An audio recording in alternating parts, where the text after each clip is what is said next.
Welcome to another episode of Think the Impossible, Do the Impossible with AKINBO OLUWATISE. And with me on the show today is a singer, a great singer, an auntie to me, Mrs Ibironke Bashorun. Meet her after now. How are you today, ma? I'm great, I'm lifted. I love you, ma, as we say in our church. I love you too. Okay, so how has your day been? How are you? How's everything now? Should I say the truth? Because if you want me to say the truth, today has actually been so hectic for me, and I thank God I was able to make it here. I thought I wouldn't be able to make it for this interview. It's a privilege to have Auntie Ibironke here. No, I'm happy for what you're doing, and seeing another generation growing up doing something, tangible and something meaningful. It's a real good one. So I'm really proud of what you're doing. Thank you, ma.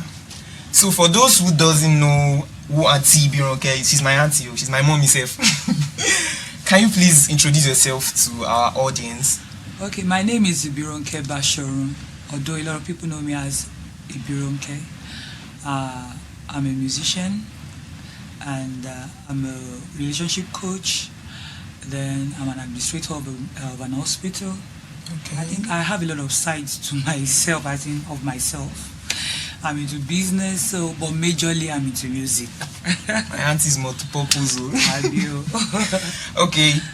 The second question is, why did you choose music? Why music? I never even knew I was going to be a musician. As in, I'm going to end up being a musician. But it's a childhood dream of mine. I remember when I was like 5 or so, all my uncles, my father's junior brother was asking me and my younger ones, what do you want to be in future? And I was like, I want to be like Mommy Bola. No, that was just my sincere, as a child. So later on, because I think I'm gifted in different areas. Like I could repair equipment, without, I'll just do things. So my daddy was like, okay, she could go in for electrical engineering. And because I was tall and I could talk, my mother was like, she could be a lawyer. So, but it was later on, then I joined the choir and I began to see, okay, I have passion for this. I started writing songs, and even entering into the entertainment world, I didn't start as a singer. I started more like as a dancer. Oh, so you can even dance. I started as a dancer, and I don't even know why I can't dance again. Or whether will I say whether the singing aspect was bringing money than the dancing aspect. I started as a dancer, as a choreographer. I did some job like the burial of the late Chief Justice Bolaige. Okay. I was the one that did the choreography at the stadium of 100 people. Those are jobs I did, and I worked for a missionary. What will I say? More like an outreach that they go from city to city raising funds for missionaries. CMF, that's what we used to call them then. So I was like their chief choreographer then. So later on, new stuffs came in, and music just took me just like that. Music. So what did you study in school back then? What did you study? I studied music. Music. I studied music. Okay. Our topic is think the impossible to do the impossible. Okay. Think the impossible to do the impossible. So you are doing gospel music. Okay. Why did you choose gospel, not just the normal surface, not just the normal circular music? Well, in some of my songs, you have purely songs that you might not mention as gospel music. Okay. I have some love songs. Some people might not categorize it as gospel music. Okay. But being a Christian, that doesn't mean that I can't show love to my husband, or I can't fall in love like every other person. I think me getting into gospel music, when I actually got to know music when I became born again. Okay. So it's like I became born again and I joined the choir, and that was the next thing. So it was right for me to be like, okay, this is my fate. This is what I should do. So that was how I found myself in gospel music. Okay. So what's the most exciting moment of your life? Wow. I've had different exciting moments in my life. You're an happy woman. I'm very, very happy. No, there have been up and downs in this. Sure. Now, I think one of the days I was so excited was the first time I had my voice on radio. My first album. I can imagine how that's I was like, yeah, so I can actually get, as if people could listen to me on. Everybody's I was listening stuck, I was stuck to the radio. And then another time there was a time I was watching Dancing Time by Shino Peters on TV one day, and I was like, oh God, how I wish to be at this amphitheater one day. And it just happened somehow. Some student did a concert and they invited me to Ife to come and sing. I was like, so I'm at the same stage with Shino Peters, exciting. And then, meeting a lot of A-list artists, and it has been good, Sha. That's what I would say. It's well. You seem distinct in the chosen career. Lead us to the secrets. The secrets in your career. Okay. I think one thing that has helped me is being myself. Not trying to follow the trend of people. I love jazz music. And at first I was strictly doing jazz music, but at the same time I was like, okay, I must be able to. I remember there was a time I went to a marketer and it was like, can't you just change a particular song, start singing like Sonia Ade song, start like, no, this is me. This is your style. This is my style. So one day when I was so discouraged, like, okay, my style of music is not really accepted in this part of the world. So I was talking with Sister Shola Alice. Okay. And she said, do you know you can do your style of music and make it commercial? That really got me. That's number one. Number two, a friend of mine listened to my album. He's a relationship coach, Praise George, and he listened to my album and he said, there's difference between selling albums and making albums. So when he said those words itself really formed who I am, formed the kind of music I wanted to bring. I'm like, okay, I want part of me. I want to retain me, and I want to sell the product. So my music is more like a fusion of the general music with a spice of jazz. So that's just it. Okay. There are roadblocks in every pursuit. Yeah. Share yours. Ooh. I think nothing can actually stop you if you put your mind to it. Recently, during this lockdown, I just don't know where I got this love for graphics from. Most times I will sit down with my little girl. There's a girl living with me at home. She knows about that. She learned how to do all these graphics, and I'll be telling her, use this color, do this. Later on, I just sat down one day with this system. I started designing on my own, and I started a business. No, seriously, I started a business doing. I never knew I now became better than her, in the sense that I now went online for some courses and all that. I now can design a lot now, and I'm people are paying me for it. That's the funny thing. So I believe there's nothing that can stop you. You are the only person that can stop yourself. Okay. If people are not giving you the stage to sing, create your own stage.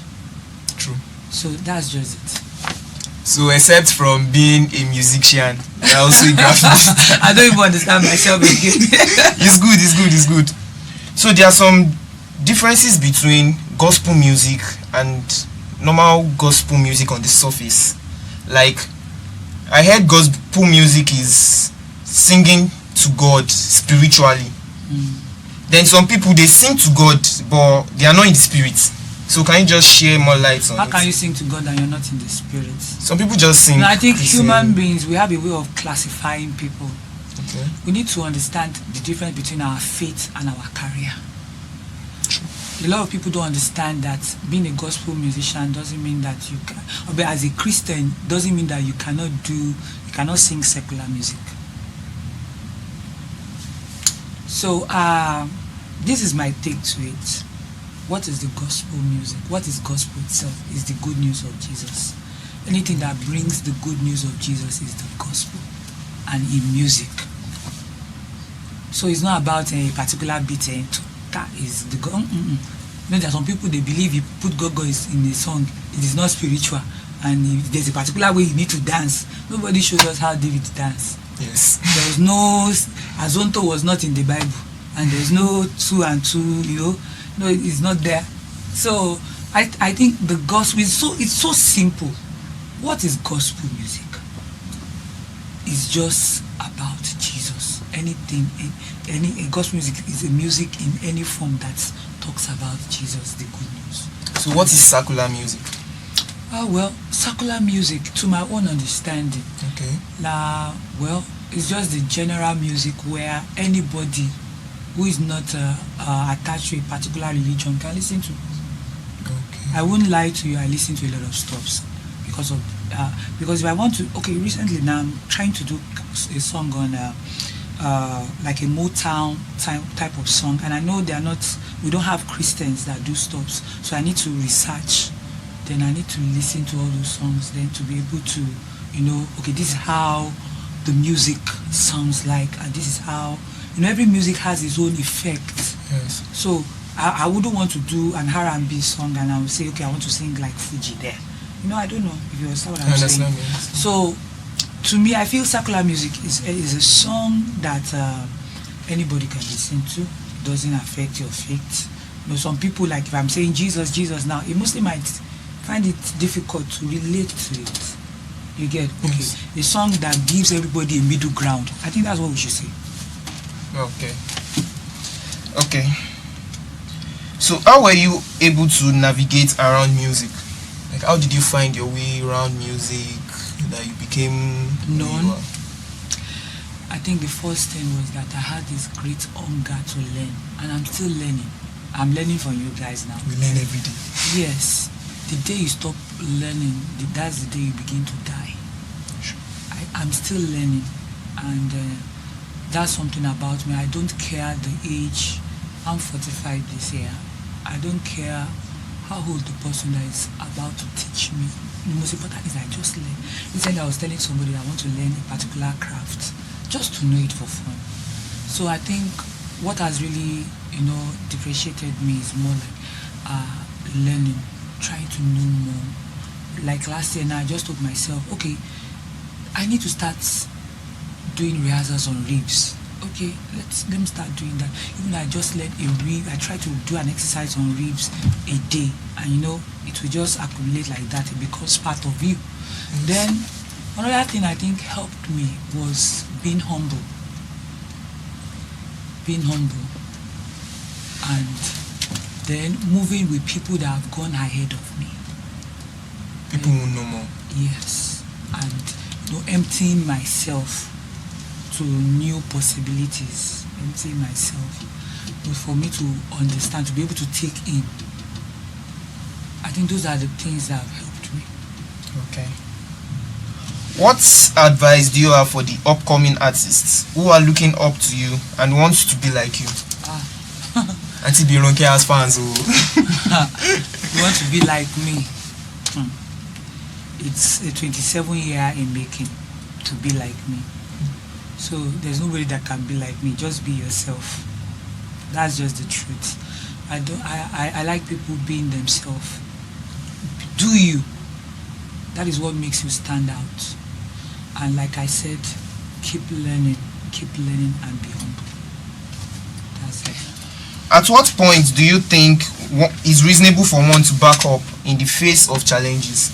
To back off in the face of challenges?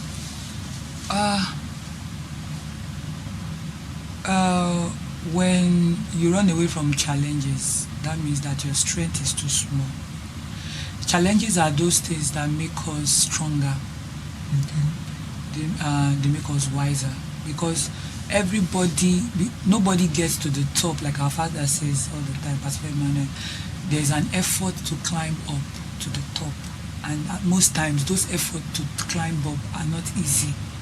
They are not favorable. You get, so the only person that starts from the top is a grave digger, like he says. So for every situation in life, there's always a challenge, and I'm one of those people that believe you need to just face it and work it out. Can you give us like examples of challenges in music? Like, I produced a song, then I gave it out. What are the challenges in selling the song, in distributing the song? What are challenges I might face? You see, one of the greatest mistakes a lot of people, upcoming artists, make is that they feel selling of music is about their voice and about the album they make. You need to understand that it depends on the audience. It's not about your voice. I've seen people with horrible voices and they are selling. Olamide doesn't really have a nice voice. Sorry, I'm using no, those I listen to a lot of stuff, like I said. I don't know anybody that is singing along doesn't have it. Just see, he does his own. He's not even trying to sing any riffs. And he's making money. Making money. You get. So back to the question. What did you say just now before I said that? I said, what was the question? Challenges. Challenges. Well, challenges. Everybody okay. Before you sell your albums, yes, that's what you said. Distributing. So it is not about making the album. It's about building the audience. Today, to God be the glory. If I just say, hey, I know there is a first set of thousands of people that will buy it. So do you have that audience? That's what you should work on. Nobody is ready to invest in somebody that has not paid the dues. So when there's this thing when you're in the studio, when you produce an album and you listen to it like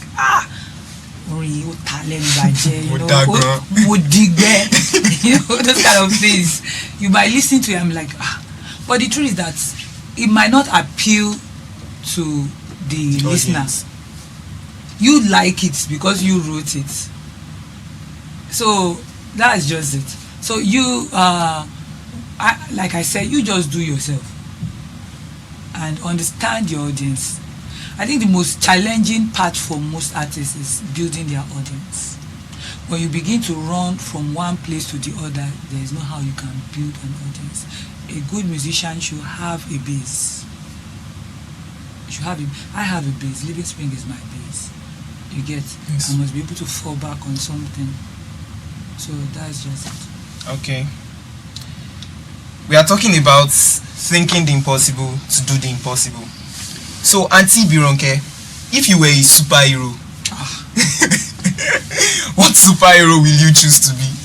With the state of mind I am right now, I might be a villain. No,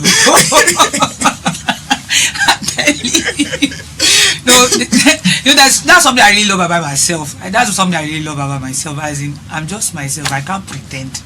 I might be a villain, so don't let me even go to that superhero right now. Because I'm so hungry about a lot of things around me going on now. So don't let's go there. Okay, please advise our teenagers and youths, like our audience, who want to do one thing or the other, but either they don't have the resources or they don't have the facility to do it. So just give us a piece of advice. That's a very deep one, because I personally used to tell people, if you don't have money, don't go into music. Because money is music. Money is music. It goes alongside, as in they go together. If you don't have money, don't venture into it. But there are some people, sincerely, they don't know how to go about it. What I would advise is that start somewhere and be known. Start somewhere and let people know you for something. Not that today I'm singing Fuji, tomorrow you take reggae, tomorrow you start baking, next tomorrow.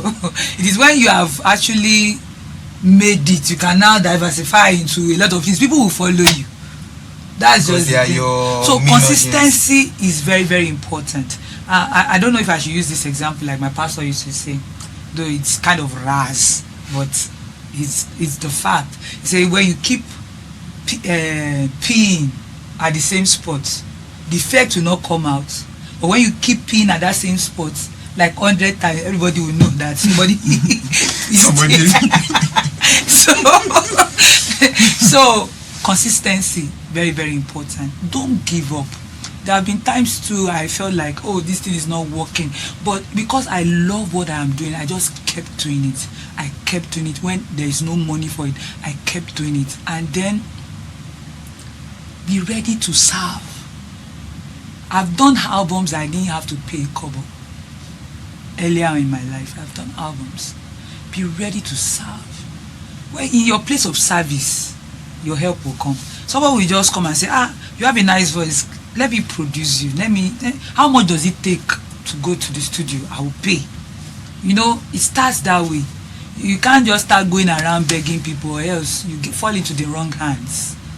So for those coming up, consistency is very, very, no matter what you're doing, when you are consistent in something, my God, I don't want to use that word, you will grow. But some people say you will blow. So you will grow. Look at, who knows Asha before? When she started. When I was this small. Yeah. Okay, sorry, because I'm much older than you. When she started, nobody just had her. But her first album, she was consistent about it, pure. But she has been singing long time. She was consistent about it. And later on, just one album, and before you know, second, third. Still now, she's reaping from those ones. And you will not be surprised that the songs she's singing now might be the song she sang in the beginning. And because she has the voice now, she has the audience, she can now sell it. She has her followers. I'm telling you. Okay. So, Auntie Ibironke, what's your next move? In line of music? Yes. Are we expecting an album or a track? Yes, definitely. As a musician, you always expect an album, a track. Well, somebody like me, I don't produce songs like every year. I'm this kind of person. I sit down. It might take me 3 years working on my lyrics, working on my songs, working on how I'm going to sing it, because I like digesting my music, to it anyhow myself, then I can't sing it in the studio. So, and then with the producer I'm working with, Sunday Edward, it's taking time. He likes taking time on the project, so we listen. So hopefully by the end of this year or early next year, another album will be out. So you guys should watch out for Auntie Ibironke. I call her Auntie. That is not a stage name. It's Auntie Ibironke. Don't mind. Okay, so say something to the audience just to bid them goodbye. Really, let me just start by saying I really appreciate this interview, and you don't know how I feel right now seeing you do this.